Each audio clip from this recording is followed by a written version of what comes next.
What are the lost sounds of music? The lost sounds of music are the sounds of the small minor third and the large major third that we heard in the historical temperaments, but we no longer hear in equal temperament because we have obliterated them in equal temperament. We have compromised them out of existence. So, okay, what am I talking about? What is this? A small minor third and a large major third. I mean, as far as we know in terms of music, there's major and minor. Just as in equal temperament, all the intervals in equal temperament can be represented in terms of pure intonation, and the Greeks represent all the intervals of equal temperament in Greek theory. The major third and the minor third, the intervals or the historical temperaments can be represented in terms of Greek theory. So we're going to start from that point because this demonstrates to you the extremes that we're talking about. In fact, in the historical temperaments, what we hear are tempered versions of these intervals, just like we hear tempered versions of the intervals of equal temperament. This is the archytas enharmonic scale, and it has a rather strange sound because it has quarter tones in it.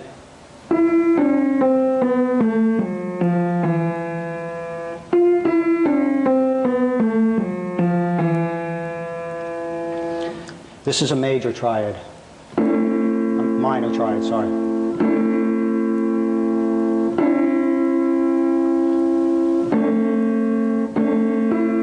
Pure intonation, minor third, major third.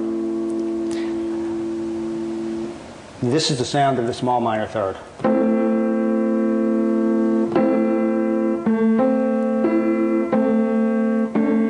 Small minor third is about a quarter tone smaller than the regular minor third.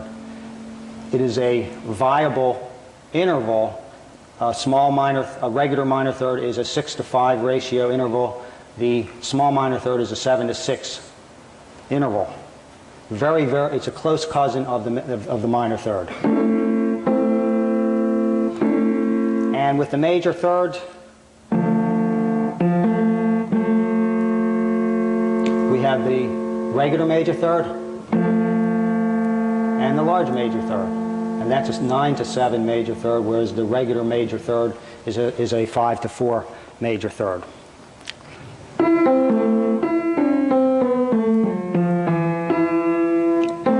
If you read in your handout descriptions of these intervals, I believe it's on the third page,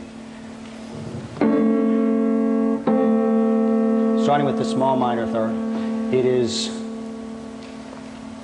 the sound of this interval is considered depressing, suicidal, sorrowful. The regular minor third, plaintive. The sound of the large major third, fury, extreme, bizarre happiness. I'm just giving you my own descriptions here. And regular major third, gay and happy.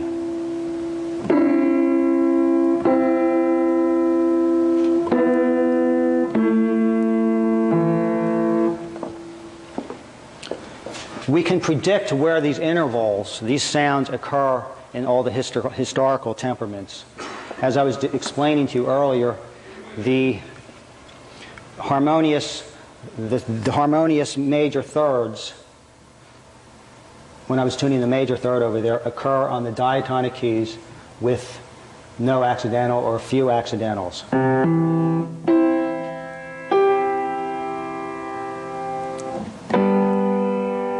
G major, D major, A major. Now we have a more Pythagorean larger third over here. A little strong for what we're used to.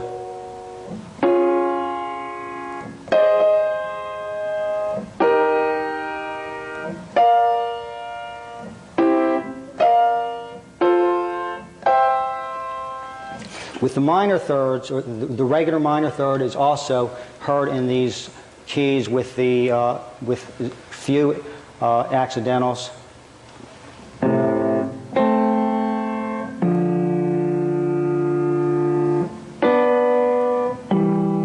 so on. The sound of the small minor third you hear primarily in the keys of B flat minor, E flat minor, and F minor. And it's the key in these particular keys. If we look at the music of Chopin and Bach, various composers, you see the most sorrowful, saddest compositions written, and we're going to go through some of them shortly. So I'm going to demonstrate to you how it was not accidental that these compositions are written in these keys. Our ears are just not acoustically used to these types of sounds, but I guess what I'm getting at in all this is that our equal temperament that we think has been tuned for hundreds of years, well, it's actually a rather recent development. In fact, the textbook that I used to learn my tuning about 30 years ago, it's written by William Braid White, was the first textbook that was ever written for equal temperament. And this textbook was written in 1917. Now, I could never have imagined when I first studied tuning that I was reading the first textbook that provided complete instructions on how to tune equal temperament. And there's just a great obscurity of understanding on this subject, because there has never been, I guess it's been a cross-disciplinary type of thing where tuning just kind of separated, the practice of tuning separated from the practice of music making. In the early 18th century, as pianos were manufactured more and more, piano tuning became, and technology became a profession. How do you know exactly how to tune it to the enharmonic scale? How is that passed along? How is that knowledge passed along? Suffice to say, it is passed along. And I have actually a book by Owen Jorgensen, who I must take the time to credit this man for the work he's done. His first book was more based on theoretical types of tunings, historical tunings, but he wrote this book on tuning the perfection of 18th century temperament, lost art of 19th century temperament, and the science of equal temperament.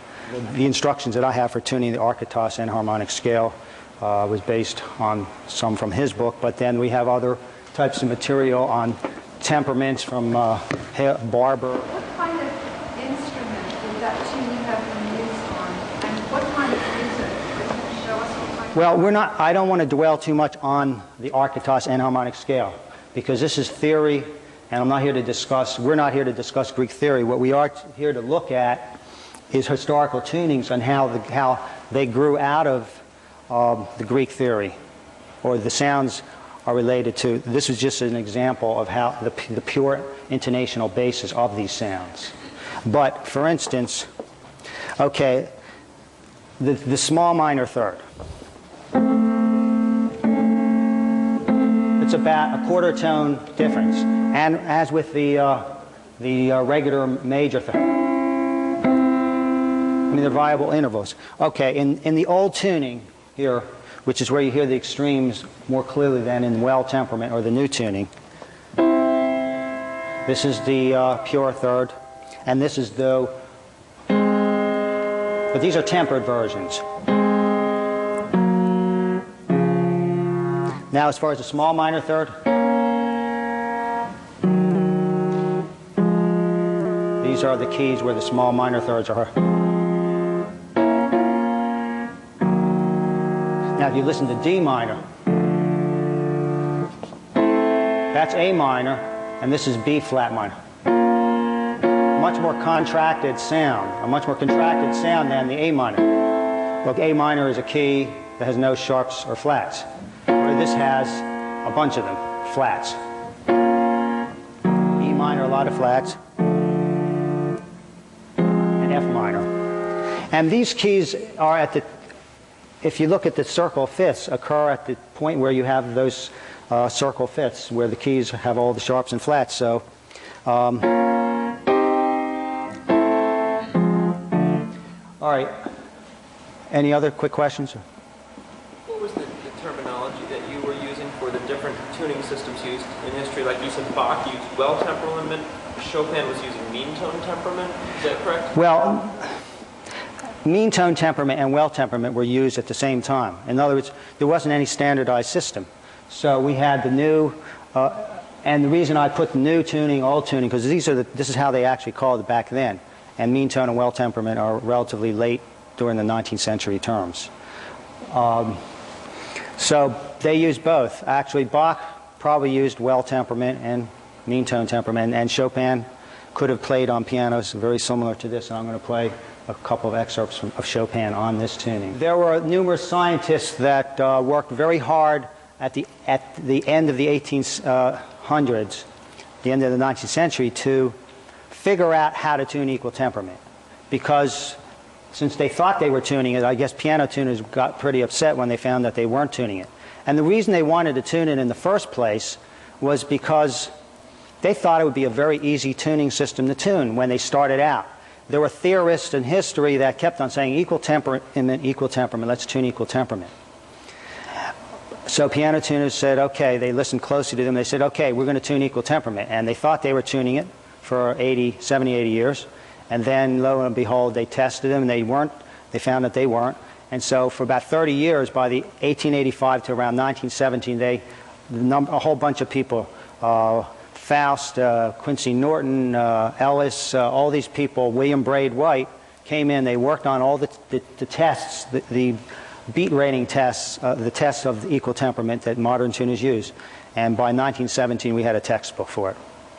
I'm going to hold off for questions because I do want to hear the music, which is the primary thing we want to work on over here. The best place to start with listening to music that has listening to music with key coloration, or in a tuning with key coloration, is Johann Sebastian Bach, because he's the first composer that exploited the qualities of these tunings to the maximum. And there's no place that we hear them better than in the first book of the Well-Tempered Clavier. Notice we call it the well-tempered clavier, not the equal-tempered clavier.